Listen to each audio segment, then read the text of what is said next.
శాంతాకారం భుజగశయనం పద్మనాభం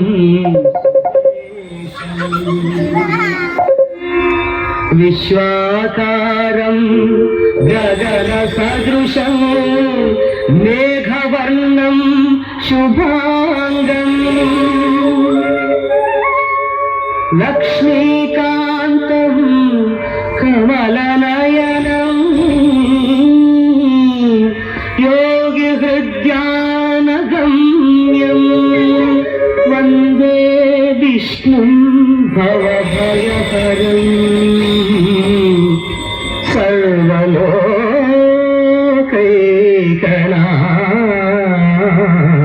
సర్వలోకైకనాథం.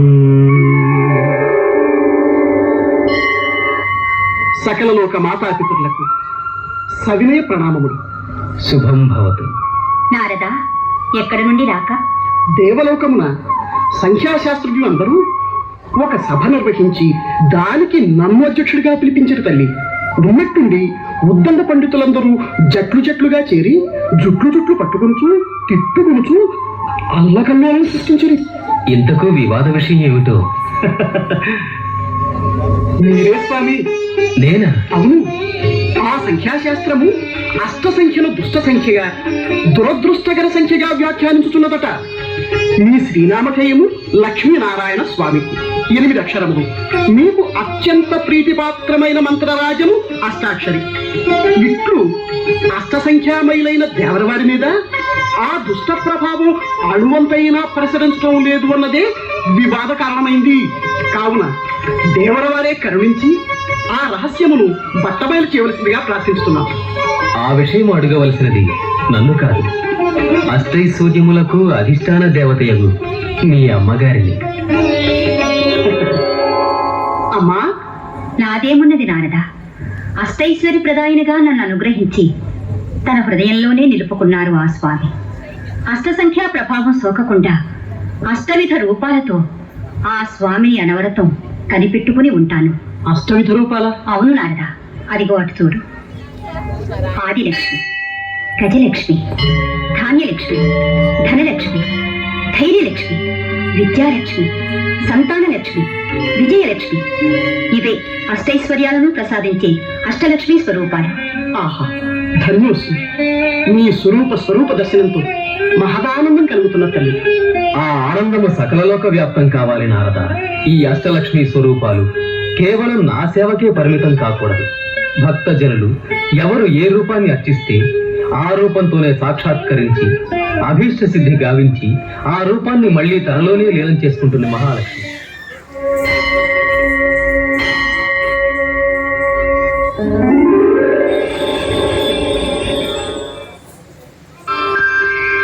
లక్ష్మీ క్షీర సముద్రరాజతనయా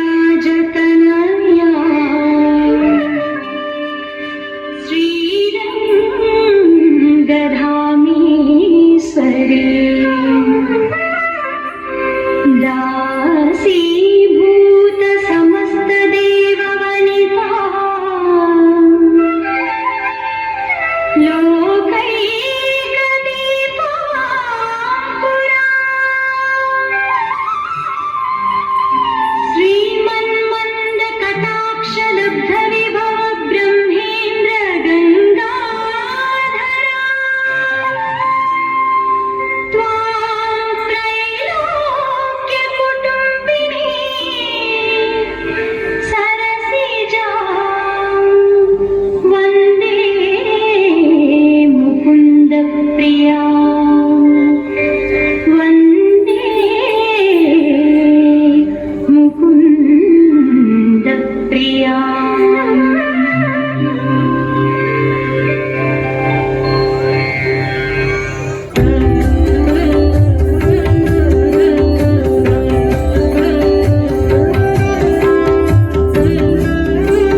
सर्वाधिकर्त्री गजलक्ष्मी हे देवी ते मङ्गलम् धान्यं च क्षीरं च संवर्धयसि देवी धान्यलक्ष्मी देवी ते मङ्गलम् धन कनक सद्वस्तु